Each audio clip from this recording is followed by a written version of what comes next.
السلام علیکم ورحمۃ اللہ وبرکاتہ۔ ان الحمد للہ نحمده ونستعینه ونستغفره ونعوذ باللہ من شرور انفسنا ومن سیئات اعمالنا من يهده الله فلا مضل له ومن يضلل فلا هادي له واشهد ان لا اله الا الله واشهد ان محمدا عبده ورسوله فان خير الحديث كتاب الله وخير الهدي هدي محمد صلى الله عليه وسلم وشر الأمور محدثاتها وكل محدثة بدعة وكل بدعة ضلالة وكل ضلالة في النار۔ أعوذ بالله من الشيطان الرجيم، بسم الله الرحمن الرحيم۔ قاف والقرآن المجيد بل عجبوا أن جاءهم منذر منهم فقال الكافرون هذا شيء عجيب أَإِذَا مِتْنَا وَكُنَّا تُرَابًا ذَلِكَ رَجْعٌ بَعِيدٌ قَدْ عَلِمْنَا مَا تَنْقُصُ الْأَرْضُ مِنْهُمْ وَعِنْدَنَا كِتَابٌ حَفِيظٌ بَلْ كَذَّبُوا بِالْحَقِّ لَمَّا جَاءَهُمْ فَهُمْ فِي أَمْرٍ مَرِيجٍ أَفَلَمْ يَنْظُرُوا إِلَى السَّمَاءِ فَوْقَهُمْ كَيْفَ بَنَيْنَاهَا وَزَيَّنَّاهَا وَمَا لَهَا مِنْ فُرُوجٍ وَالْأَرْضَ مَدَدْنَاهَا وَأَلْقَيْنَا فِيهَا رَوَاسِيَ وَأَنبَتْنَا فِيهَا مِنْ كُلِّ زَوْجٍ بَهِيجٍ تبصرة وذكرى لكل عبد منيب ونزلنا من السماء ماء مباركا فأنبتنا به جنات وحب الحصيد والنخل باسقات لها طلع نضيد رزقا للعباد وأحيينا به بلدة ميتا كذلك الخروج كذبت قبلهم قوم نوح وأصحاب الرس وثمود وعاد وفرعون وإخوان لوط وأصحاب الأيكة وقوم تبع كل كذب الرسل فحق وعيد أفأعينا بالخلق الأول بل هم في لبس من خلق جديد۔ قال الله تبارك وتعالى في كلامه المجيد أعوذ بالله من الشيطان الرجيم بسم الله الرحمن الرحيم ألف لام ميم ذلك الكتاب لا ريب فيه هدى للمتقين۔ ہر طرح کی تعریف، حمد و ثنا اللہ سبحانہ و تعالیٰ کے لیے لائق اور زیبا ہے۔ بے شمار درود و سلام ہوں تمام انبیاء کرام پر، بالخصوص ہمارے آخری نبی حضرت محمد الرسول اللہ صلی اللہ علیہ وسلم پر، جن کی انتھک کاوشوں اور محنتوں سے اسلام دنیا کے ہر ناحیے اور گوشے میں پہنچا۔ اللہ سبحانہ و تعالیٰ کی رحمتوں کا نزول ہو نبی کے پیارے اصحاب پر، آپ کے جانثار رفقا پر، جن کی بھی کوششیں اسلام کی اشاعت و تبلیغ میں قابل ذکر ہیں، جنہوں نے اپنی جان تک کی پرواہ نہیں کی اور اشاعت اسلام کے لیے سب کچھ قربان کر دینے کے لیے ہمہ وقت تیار رہا کرتے تھے۔ حضرات، انشاءاللہ چند ایام بچے ہوئے ہیں کہ رمضان کا مہینہ آ جائے گا، مقدس مہینہ، فیوز و برکات والا مہینہ، کہ جس مہینے میں ہماری کوششیں اگر باقاعدہ ہو جائیں اور مخلصانہ انداز کی ہوں تو دنیا آخرت دونوں بن جائے اور سمر جائے۔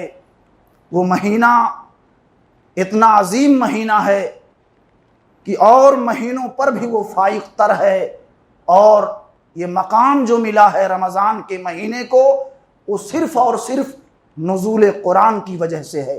قرآن عزیز کا نزول چونکہ ماہ رمضان میں ہوا ہے، اس لیے اس مہینے کو بہت ہی اشرف اور نہایت فضیلتوں والا قرار دیا گیا ہے۔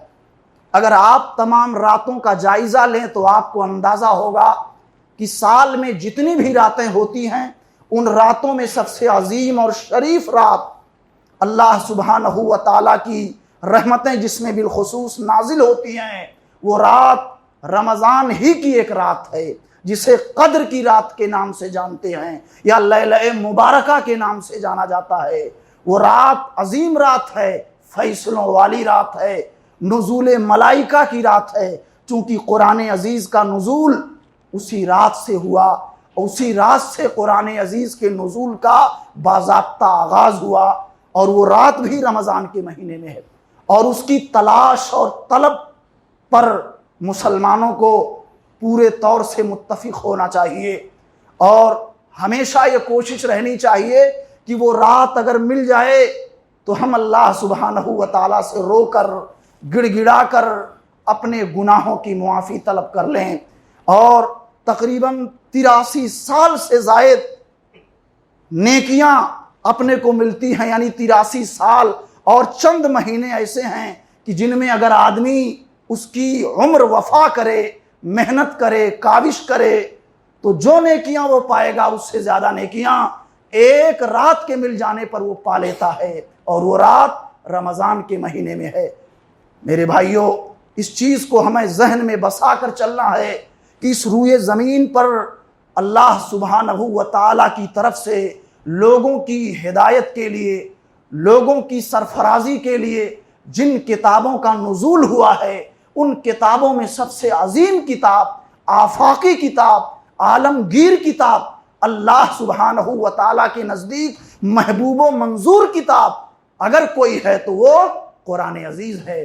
یہی وہ قرآن ہے جس کے متعلق پیارے حبیب حضرت محمد الرسول اللہ صلی اللہ علیہ وسلم نے ایک موقع پر کہا تھا، ابشروا مومنوں خوش ہو جاؤ، صحابہ خوش ہو جاؤ، ان ھذا الکتاب، یہ وہ عظیم کتاب ہے، طرفہ بید اللہ، یہ ایک رسی کی طرح سے ہے، گویا اس کا ایک کنارہ اللہ سبحانہ و تعالیٰ کے ہاتھوں میں ہے، وطرفہ بایدیکم، اور اس کتاب کا ایک کنارہ، ایک سرا مومنوں تمہارے ہاتھوں میں ہے، فتمسکوا بہ، پکڑ لو، سینے سے لگا لو، اس پر عمل پیرا ہو جاؤ، ولن تغلوا بعدہ ابدا، اس کتاب عظیم کو ہم نے اگر مشعل راہ سمجھ لیا، اس کی تعلیمات اور ہدایات پر اگر ہم عمل پیرا ہو گئے، پیارے مصطفیٰ حضرت محمد الرسول اللہ صلی اللہ علیہ وسلم نے فرمایا تم کبھی گمراہ نہیں ہو سکتے۔ امام ابن حبان رحمت اللہ علیہ نے اس روایت کو اپنی صحیح ابن حبان میں ذکر کیا، اور علامہ البانی رحمت اللہ علیہ نے اس روایت کو اپنی سلسلۃ الاحادیث الصحیحہ میں ذکر فرمایا ہے، یہ روایت صحیح ہے۔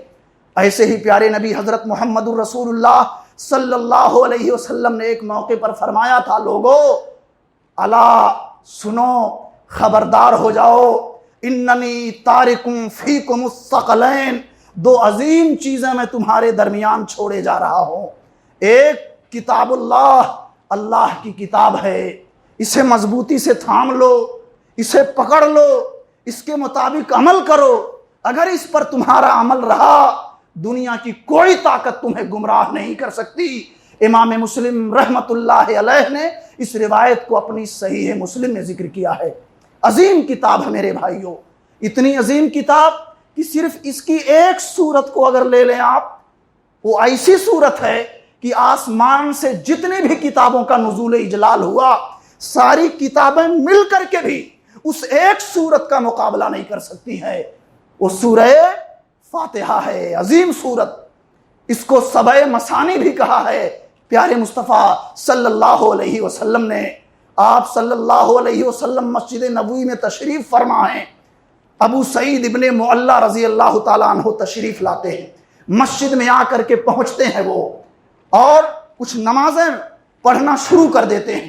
پیارے نبی حضرت محمد الرسول اللہ کی مبارک نگاہیں ان کے اوپر مرکوز ہیں، دوران نماز آپ ابو سعید ابن معلہ رضی اللہ عنہ کو بلا رہے ہیں، نماز میں مصروف ہیں نبی کے صحابی، عظیم صحابی، اور اللہ کے رسول نماز کے دوران بھی ان کو اپنی طرف بلا رہے ہیں، طلب کر رہے ہیں۔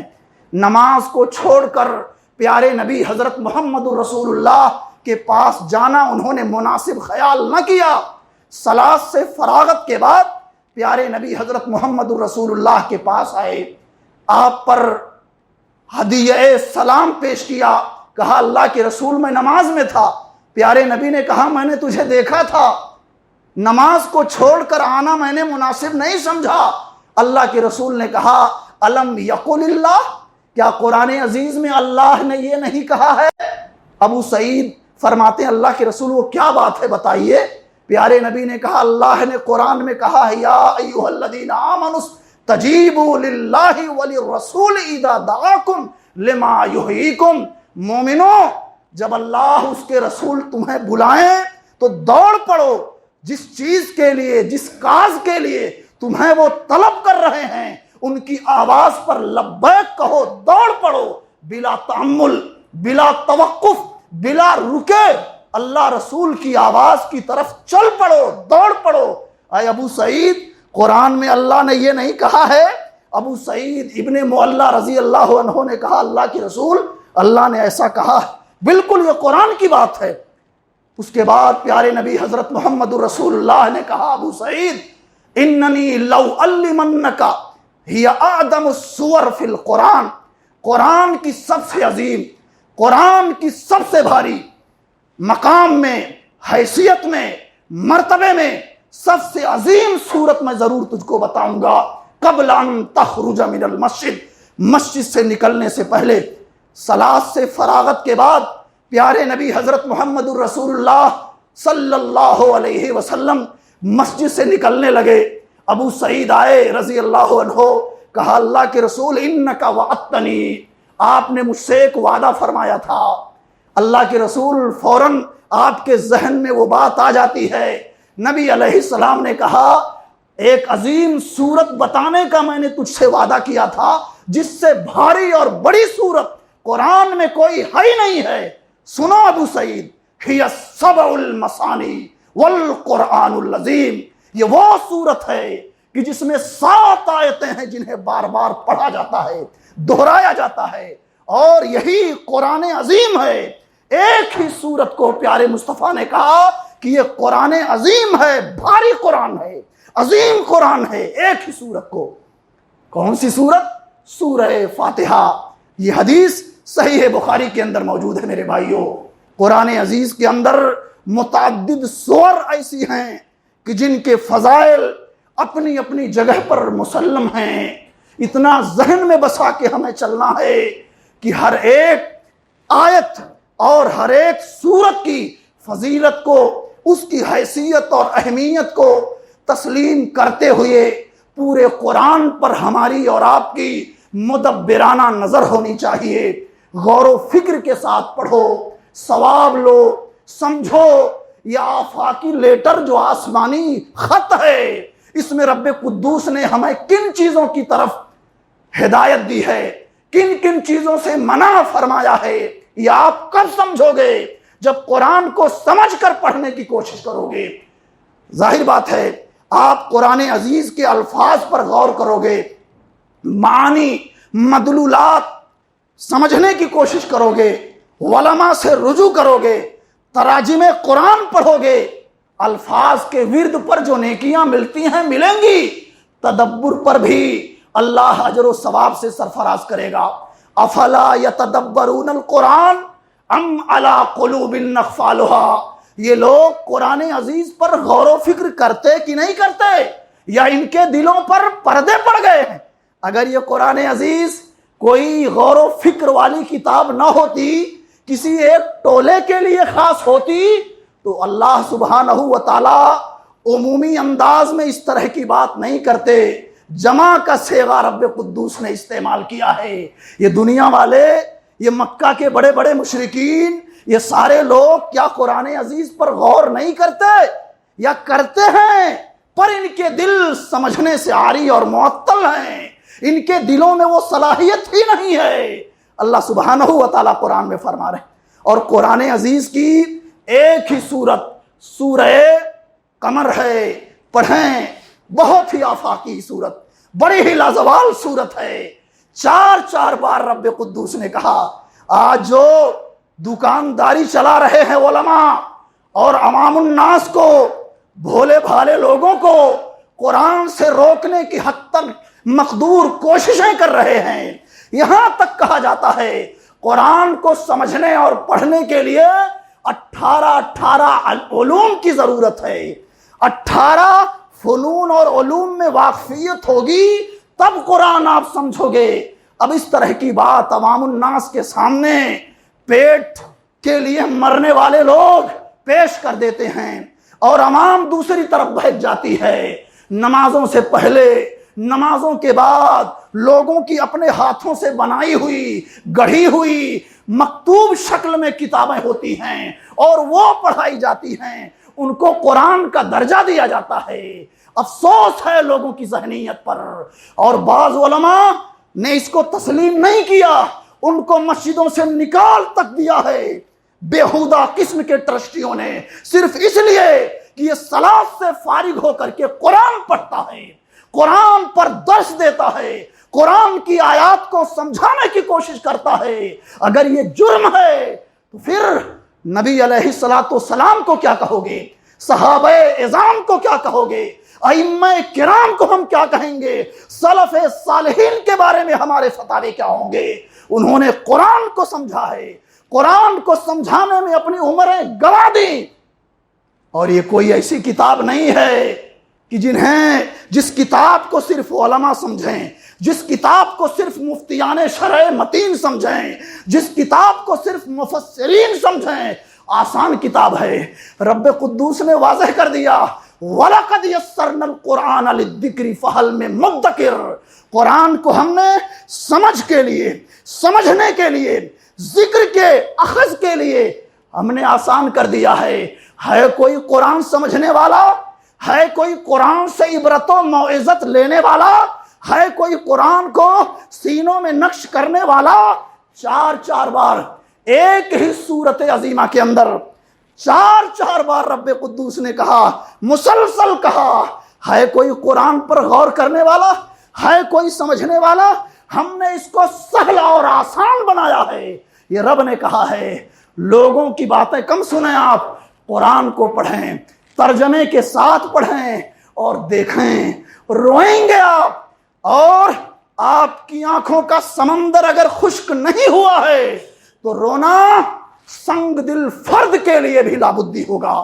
یعنی کوئی ایسا شخص بھی ہو کہ جس کا دل، یہ دھڑکتا ہوا دل پتھر کا ہو گیا ہو، اس کو بھی رونا پڑے گا۔ اتنی عظیم کتاب ہے، اتنی آفاقی کتاب ہے، اور یہ وہ کتاب ہے کہ مشرکین کے بچوں نے سنا اور پربھاوت ہو گئے، مشرکین کی عورتوں نے سنا اور متاثر ہو گئے۔ اور ذرا دیکھیں صحیح بخاری کی وہ روایت، پیارے حبیب حضرت محمد الرسول اللہ کے صحابی ہیں، آپ کے چہیتے اور جانثار ہیں ابو بکر صدیق رضی اللہ عنہ، بہت مارا گیا، بہت ستایا گیا، اور مکہ معظمہ چھوڑ کر کے ہجرت کے غرض اور ارادے سے جا رہے ہیں۔ راستے میں قبیلہ قارہ کا سردار ملا، کہاں جا رہے ہو؟ انک لا تخرج ولا تخرج، آپ تو اتنے عظیم انسان ہیں کہ آپ کو از خود اپنا شہر چھوڑ کے جانا نہیں چاہیے، نہ نکلنا چاہیے آپ کو، اور نہ لوگوں کو آپ کو نکلنے پر مجبور کرنا چاہیے۔ کہاں جا رہے ہو؟ کہا ہجرت کر کے جا رہا ہوں، اللہ کی زمین بہت وسیع ہے۔ کہا چلیے آپ، مکہ کے بڑے بڑے سرداروں سے میں بات کرتا ہوں، آج کے بعد سے کوئی آپ کو اذیت نہیں پہنچائے گا، آپ تو غریبوں کی مدد کرتے ہیں، یتیموں اور بے کسوں کا سہارا بنتے ہیں، اور بوجھ سے جو لوگ دبے ہوئے ہوتے ہیں ان کا بوجھ اٹھا کر کے اپنے سر پر رکھ لیتے ہیں۔ آپ تو بہت بہادر آدمی ہیں، اور آپ تو سماج کے لیے بہت مفید ہیں، آپ کو نہیں جانا چاہیے۔ لے کر کے گئے مکہ میں اور سرداروں سے بات کیا، انہوں نے کہا ٹھیک ہے، اگر ابو بکر ہماری اس شرط کو منظور کرتے ہیں رضی اللہ عنہ کہ وہ گھر میں قرآن پڑھیں گے، گھر میں قرآن پڑھیں گے، گھر میں نمازیں پڑھیں گے، تو ہم انہیں اجازت دیتے ہیں، ہماری طرف سے ان کے اوپر کوئی آبجیکشن نہیں ہے۔ انہوں نے تسلیم کر لیا اور گھر میں قرآن پڑھنا شروع کیا، گھر میں نمازیں پڑھنا شروع کیا۔ کچھ دنوں کے بعد فَبْتَنَا مَسْجِدًا بِفَنَاءِ دَارِهِ، گھر کے آنگن میں سامنے ایک مصلی بنایا، گھر کے اندر سے نکل کر اور وہاں نماز شروع کر دیا۔ نماز پڑھتے تو نماز میں لمبی لمبی سورتیں پڑھتے تھے، قرآن پڑھتے تھے۔ وَكَانَ رَجُلًا بَكَّاءً لَا يَمْلِكُ عَلَىٰ عَيْنَيْهِ، اور اتنے رقیق القلب انسان تھے ابو بکر صدیق رضی اللہ عنہ کہ جب قرآن پڑھتے تو خود رونا شروع کر دیتے تھے۔ وَيَتَقَصَّفُ عَلَيْهِ نِسَاءُ الْمُشْرِكِينَ وَأَبْنَاؤُهُمْ، قرآن سننے کے لیے مشرکین کی عورتیں جمع ہو رہی ہیں، قرآن کی آواز کو سننے کے لیے مشرکین کے بچے جمع ہو رہے ہیں، اور یتقصف، جمع ہونا کیسا، ایسا لگتا تھا ایک دوسرے کے اوپر کھڑے ہو جائیں گے، یہ حالت تھی، ازدحام لگنا شروع ہوا۔ فَأَفْضَأَ ذَلِكَ رُؤُسَاءَ قُرَيْشٍ، قریش کے سرداروں نے کافی تکلیف محسوس کیا، اس عمل نے ان کو رنجور کر دیا، پریشان کر دیا۔ ابن دہنہ کو بلایا، کہا آپ نے جو شرط رکھی تھی ابو بکر نے وہ شرط توڑ دی ہے رضی اللہ عنہ، گھر کے باہر آ گئے ہیں، وہ قرآن پڑھنا شروع کر دیا ہے، ہمیں ڈر ہے کہ ہمارے بچوں کو وہ بددین نہ بنا دے۔ فخشینا علی نسائنا وابنائنا، ہمیں خوف ہے، خدشہ ہے کہ ہمارے بچوں کو گمراہ نہ کر دے۔ بتانا مقصود یہ ہے کہ مشرکین کی عورتیں اور بچے قرآن سن رہے ہیں اور سن کر کے متاثر ہو رہے ہیں، یعجبون منہ وینظرون الیہ، صحیح بخاری کے الفاظ ہیں، بہت تعجب بھری نگاہوں سے دیکھتے ہیں ابو بکر کو، اور ان کی طرف نظریں ٹکا کر ان کو دیکھ رہے ہیں اور تعجب ظاہر کر رہے ہیں، یہ کیسا آفاقی کلام ہے، بہت ہی تاثیر ہے۔ اور میں کیا بولوں آپ کو، چند دنوں پہلے یا چند مہینے پہلے آپ نے ایک ویڈیو کلپ دیکھی ہوگی، اطراف میں لوگ ہیں بہت سارے، اس میں ایکٹر ہیں، ناچنے گانے والے ہیں، وہ اسلام سے لابلد ہیں، دور ہیں، ایک پردہ نشین بیٹی ہے، قرآن عزیز کی تلاوت کر رہی ہے، اور میں نے اللہ کی قسم دیکھا غیر مسلم عورت آنسو بہا رہی ہے، غیر مسلم مردوں کو میں نے آنسو بہاتے ہوئے دیکھا ہے۔ وہ قرآن کے جانکار لوگ نہیں تھے، وہ زبان عربی سے واقفیت رکھنے والے لوگ نہیں تھے، لیکن کلام ہی ایسا ہے کہ کسی کی زبان پنجابی ہو، کسی کی زبان کنڑ ہو، کسی کی کچھ ہو، لیکن اس عربی کلام کو جو سنتا ہے سمجھ گرچہ نہ پائے، یہ اتنا آفاقی کلام ہے کہ آواز اگر متاثر کن ہے تو دل کی اتھاہ گہرائیوں میں یہ گھر کرتا ہے۔ کلام عظیم کلام ہے، عورتوں کو روتے ہوئے دیکھا، غیر مسلم ناچنے والوں کو میں نے روتے ہوئے دیکھا، یہ عظیم کلام ہے۔ نبی علیہ السلام حرم کے اندر موجود ہیں، عمر رضی اللہ تعالیٰ عنہ کے اسلام لانے کے تعلق سے کئی ایک واقعات حدیث کی کتابوں میں موجود ہیں، جن پر علماء کا بعض پر جن میں سے کلام ہے، انہوں نے کلام کیا ہے، نکتہ چینی کی ہے ان روایات میں۔ انہی روایات میں کچھ صحیح بھی ہیں، کچھ کمزور بھی ہیں۔ ایک روایت یہ ہے کہ اللہ کے رسول صلی اللہ علیہ وسلم سے تعارض کے لیے، جھگڑے کے لیے اپنے گھر سے نکلتے ہیں عمر رضی اللہ عنہ، اور مسجد حرم کے اندر دیکھتے ہیں پیارے حبیب موجود ہیں، پیچھے کھڑے ہو جاتے ہیں، اور نبی علیہ السلام کی مترنم آواز میں قرآن کو جب سنتے ہیں تو اتنے مسحور ہوتے ہیں، اتنے مسحور ہوتے ہیں، ذہن میں ان کے یہ بات آتی ہے کہ شاید یہ کوئی بڑا شاعر ہے۔ پیارے مصطفیٰ سورہ حاقہ کی تلاوت فرما رہے ہیں، وَمَا هُوَ بِقَوْلِ شَاعِرٍ قَلِيلًا مَا تُؤْمِنُونَ، پڑھتے پڑھتے آپ عمر رضی اللہ عنہ کہہ رہے ہیں میرے حاشیہ خیال میں یہ بات آئی کہ یہ کسی شاعر کا کلام ہو، محمد خود شاعر ہو صلی اللہ علیہ وسلم۔ اتنے میں آپ کی مبارک زبان سے یہ آیات نکلی کہ یہ کسی شاعر کا کلام نہیں ہے، یہ شاعر کا کلام نہیں ہے، تم تو بہت کم ایمان لاتے ہو۔ فوری طور سے پھر ذہن میں آیا کہ شاید یہ کوئی کاہن ہو جو غیب کا ادعا کرتا ہو، دعویٰ کرتا ہو۔ وَمَا هُوَ بِقَوْلِ كَاهِنٍ قَلِيلًا مَا تَذَكَّرُونَ، فوری طور سے محمد الرسول اللہ کی مبارک زبان سے یہ آیت نکلی کہ یہ کسی کاہن کا بھی کلام نہیں ہے، بہت کم تم لوگ نصیحتیں پکڑ رہے ہو۔ اور پھر تنزیل من رب العالمین، جہان والوں کے رب کی طرف سے یہ قرآن نازل شدہ ہے، کسی انسان کا کلام نہیں، کسی جادوگر کا کلام نہیں، کسی شاعر کا کلام نہیں۔ اور آگے رب قدوس نے کہہ دیا وَلَوْ تَقَوَّلَ عَلَيْنَا بَعْدَ الْأَقَاوِيلِ، اگر آپ نے نبی نے اپنی طرف سے کچھ بنا لیا ہوتا اور بنا کر قرآن کے اندر داخل کر دیا ہوتا تو میں اس کے داہنے ہاتھ کو پکڑ لیتا اور اس کی شہ رگ کاٹ دیتا، اور پھر تم میں سے کوئی اسے چھڑا نہیں سکتا۔ یہ سورہ حاقہ کی آیات ہیں۔ عمر رضی اللہ عنہ ان آیات کو سنتے ہیں اور کہتے ہیں فَوَقَعَ الْإِسْلَامُ فِي قَلْبِي، اسی وقت اسلام کے شرارے اور شعلے میرے جگر کو پاش پاش کر ڈالے۔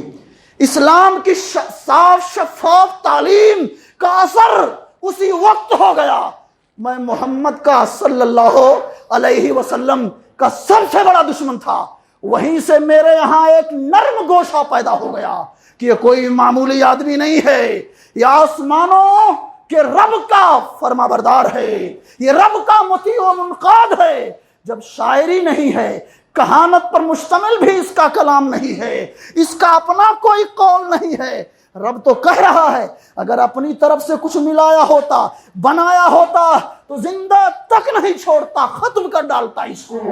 تو یہ آسمانوں کے رب کا کلام ہے، وہیں سے اسلام میرے ذہن میں بیٹھ گیا۔ یہ کون کہتے ہیں؟ عمر رضی اللہ عنہ حرم شریف کے اندر موجود ہیں، پیارے نبی حضرت محمد الرسول اللہ۔ عتبہ جو بڑا حلیم الطبع انسان ہے تھا اس وقت، اور بہت پاورفل، بہت سارے سردار مکہ کے ایسے تھے جو اس سے خوف کھاتے تھے۔ مشورہ کیا، وہاں مسجد حرم کے ایک کونے میں اور کئی لوگ بیٹھے ہوئے تھے، کہا مجھے حکم دو اور تمہاری اجازت اگر ہے تو میں جاتا ہوں محمد سے کلام کرتا ہوں صلی اللہ علیہ وسلم۔ آیا آپ کے پاس، کہا کچھ تجویز رکھنا چاہتا ہوں۔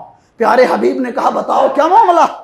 کہا اگر بادشاہت چاہتے ہو تو سب کچھ دینے کے لیے تیار ہے، مکہ کا تخت و تاج تمہارے حوالے کر دیتے ہیں، اگر دولت چاہیے تو ساری دولت تمہارے قدموں پر نچھاور کر دیتے ہیں، اگر کسی جادوگر کے جادو کا اثر ہے آپ پر تو پورا علاج کروانے کے لیے ہم مکہ والے تیار ہیں، بولو۔ اور کئی باتیں اس نے کی، حالت کفر میں ہے اور سارا معاملہ دور سے مکہ کے بڑے بڑے سردار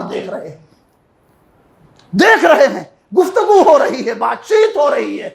اس کے بعد کہا عتبہ ابو الولید، جس کی کنیت ابو الولید ہے، یہ عتبہ ابن ربیعہ، نبی علیہ الصلوۃ والسلام نے کہا ہو گئی تیری بات، کہہ لیا جو کچھ کہنا تھا، اسمع ما اقول، تو اب سن میں بھی کچھ کہنا چاہتا ہوں۔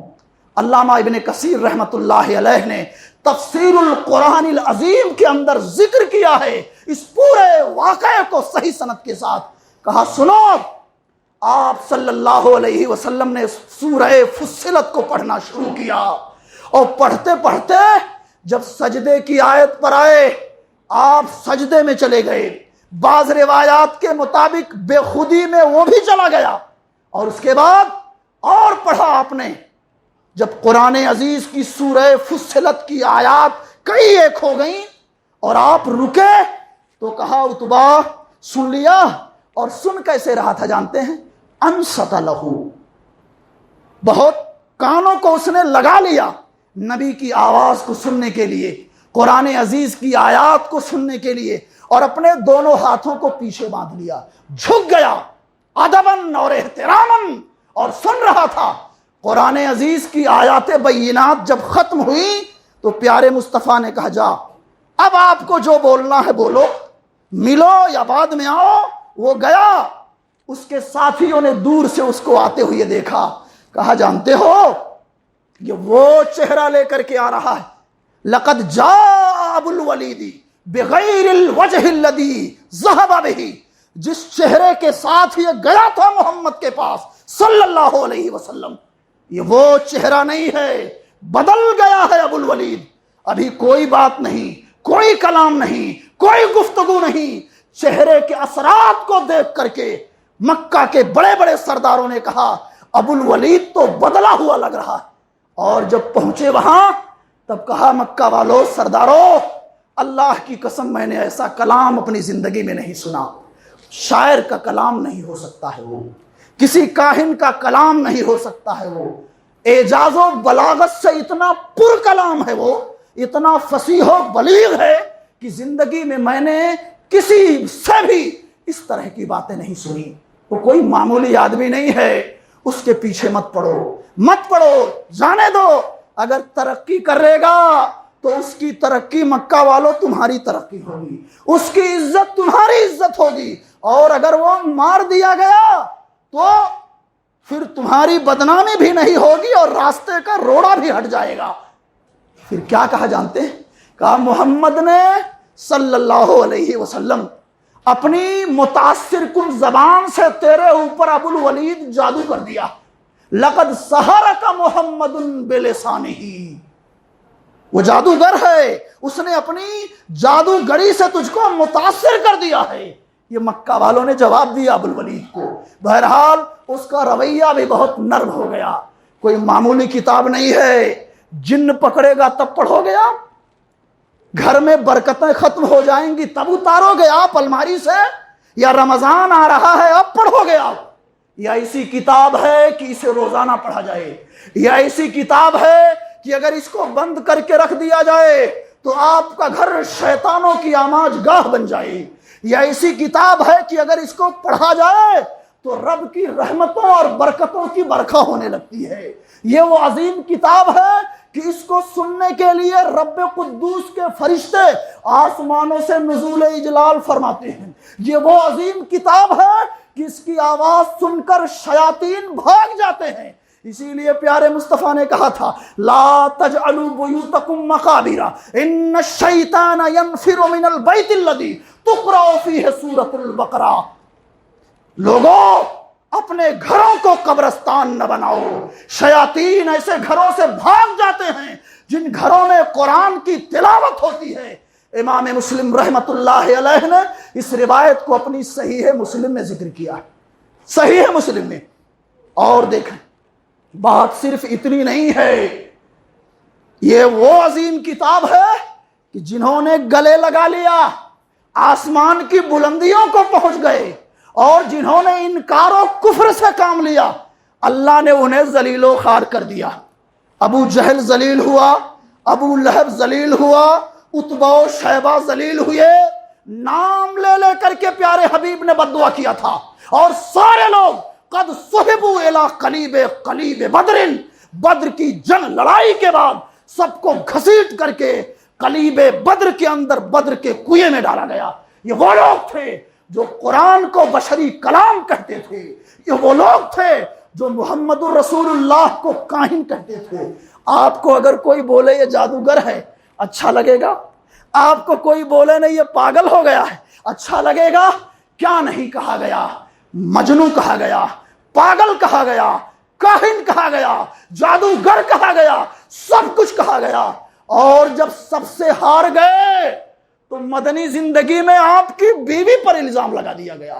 کم سے کم آپ تھک کر کے بیٹھ جائے، اب دعوت و تبلیغ کے کام سے خود کو روک لے۔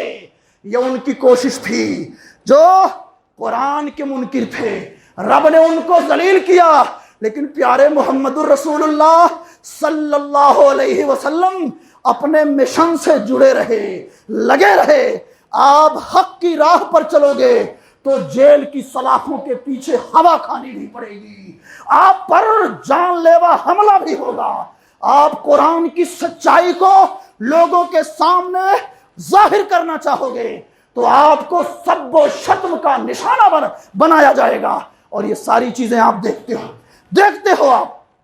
پیارے مصطفیٰ صلی اللہ علیہ وسلم نے کہا ان اللہ یرفع بہذا الکتاب اقواما وَيَدَعُ بِهِ آخَرِينَ، اس کتاب کے ذریعے اللہ کچھ لوگوں کو بلندیاں عطا کرے گا، کچھ لوگوں کو ذلیل کرے گا۔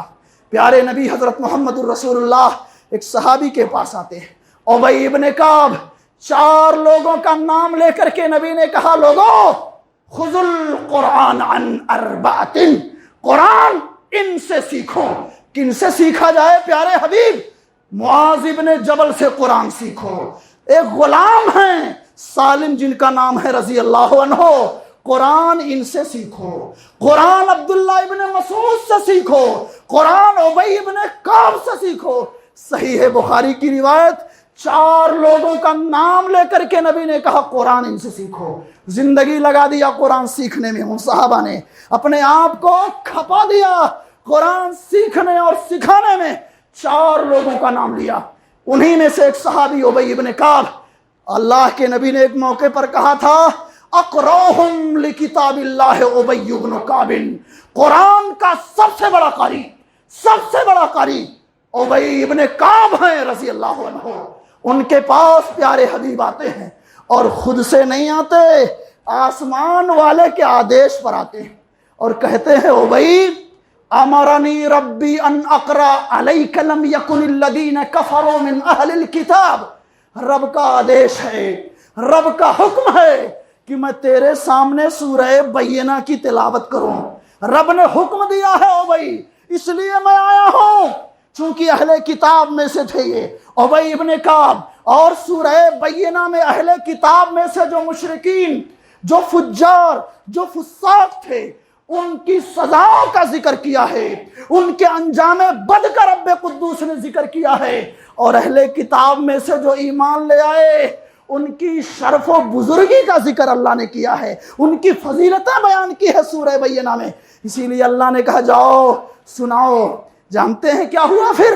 ابی نے کہا رضی اللہ عنہ پیارے حبیب سمانی اللہ نے میرا نام لے کر کے کہا ہے جاؤ ابی کے پاس قرآن پڑھو۔ پیارے مصطفیٰ نے کہا سماک اللہ یا ابی اللہ نے تیرا نام لے کر کے کہا ہے جاؤ ابی کے سامنے سورہ بینہ کی تلاوت کرو۔ فبکا ابی رونے لگے، رو پڑے، آنکھیں بہہ پڑی۔ صحابی زمین پر چل رہا ہے اور ذکر خیر آسمان کی بلندیوں پر ہو رہا ہے، زمین پر ہیں اور نبیوں کے سردار کو عرش والا حکم دے رہا ہے جاؤ ابی ابن کعب پر قرآن پڑھو۔ اور ایک موقع پر پیارے نبی نے کہا تھا اگر کوئی شخص قرآن اس انداز میں پڑھنا چاہتا ہے جس انداز میں آسمان سے جبرائیل لے کر کے آتے تھے، بالکل تر و تازہ انداز میں، فَلْيَقْرَأْ عَلَىٰ قِرَاءَةِ ابن ام عبد، تو عبداللہ ابن مسعود کے انداز میں قرآن پڑھے، عبداللہ ابن مسعود کے انداز میں قرآن پڑھے۔ یہ وہ قرآن ویسے ہی پڑھتے ہیں جیسے آسمان والا آسمان سے نازل کرتا ہے، کما انزل، صحیح سند کے ساتھ یہ سب روایات ہیں۔ یہ قرآن ہے جو آسمان کی بلندیوں تک پہنچاتا ہے۔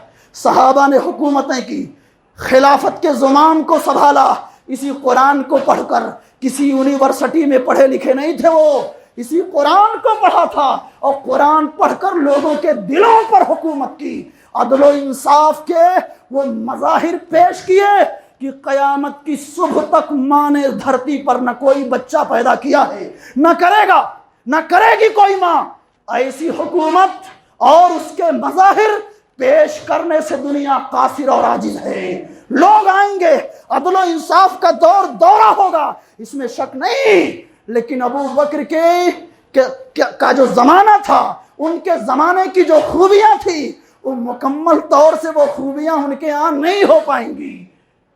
عمر رضی اللہ عنہ کا حال، عثمان غنی رضی اللہ عنہ کا حال، علی رضی اللہ عنہ کا حال، یہ سب اللہ کے بڑے برگزیدہ لوگ تھے۔ قرآن کو سینے سے لگایا، اللہ نے آسمان کی بلندیوں کو پہنچایا۔ بس آخری بات، صحیح مسلم کی روایت، نبی نے کہا قرآن پڑھو، قرآن پڑھو، فَإِنَّهُ يَأْتِي يَوْمَ الْقِيَامَةِ شَفِيعًا لِأَصْحَابِهِ، قرآن پڑھنے والوں کے لیے سفارشی بن کر کے قرآن آئے گا، سفارش کروائے گا۔ قرآن کی سفارش سے جنتی جو ہوگا، قرآن پڑھنے والا جو ہوگا، حافظ قرآن، قاری قرآن، حافظ قاری نہیں تو کم سے کم جس کی دلچسپی بہت زیادہ قرآن سے ہے۔ پیارے مصطفیٰ فرماتے ہیں قرآن کی سفارش سے داہنے ہاتھ میں یوت الملک کو بادشاہت کا پروانہ دیا جائے گا۔ اور بادشاہت، پیارے مصطفیٰ نے کہا جنتی جو سب سے ادنا درجے کا ہوگا، اس کے لیے جو جنت میں جگہ ہیں دنیا سے 10 گنا زیادہ۔ جتنی لمبی چوڑی دنیا ہے، یہ ہندوستان ہمارا ملک، یہ نہیں، یہ تو کچھ بھی نہیں ہے۔ دنیا جتنی لمبی چوڑی ہے اس سے 10 گنا زیادہ ادنا درجے کے جنتی کو ملے گا. اور حافظ قرآن قاری قرآن سے کہا جائے گا لو یہ پروانہ ہے، لازوال سلطنت مل رہی ہے تم کو، اور بائیں ہاتھ میں الٹے ہاتھ میں دیا جائے گا والخلد، ہمیشہ رہنا ہے.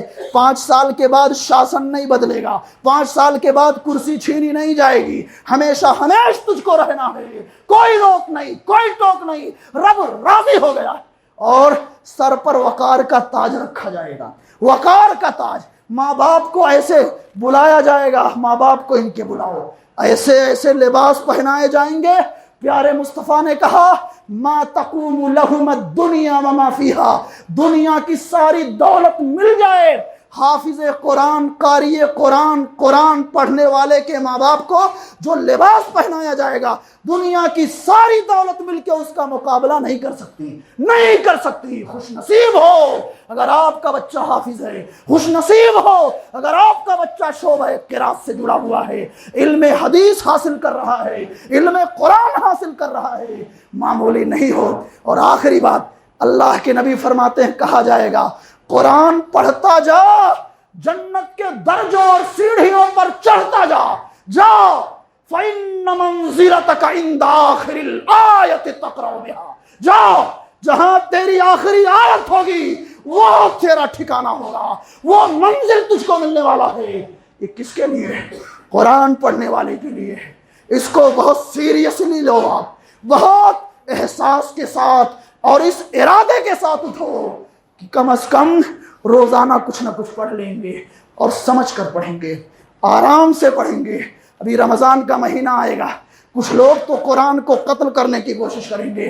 یعلمون تعلمون کے علاوہ آپ کچھ سمجھ نہیں آئے گا.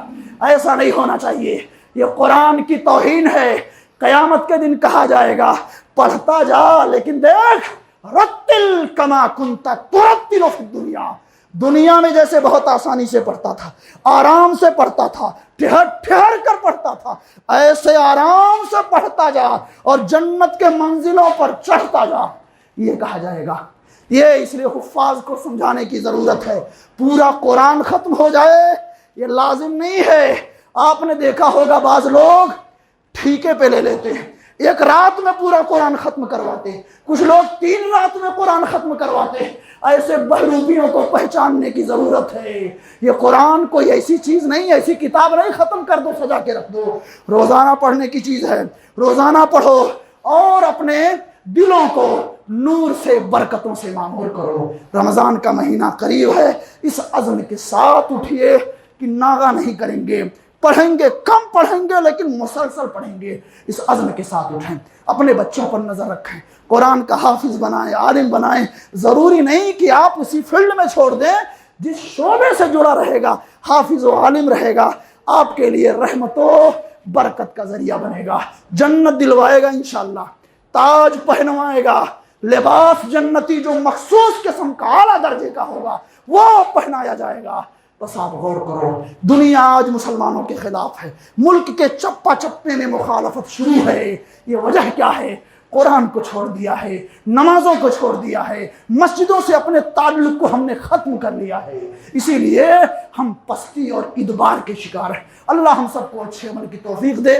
رمضان کے مہینے کے فیوز و برکات اور تقدسات سے معمور ہونے کی اللہ ہم سب کو توفیق ارزانی عنایت فرما.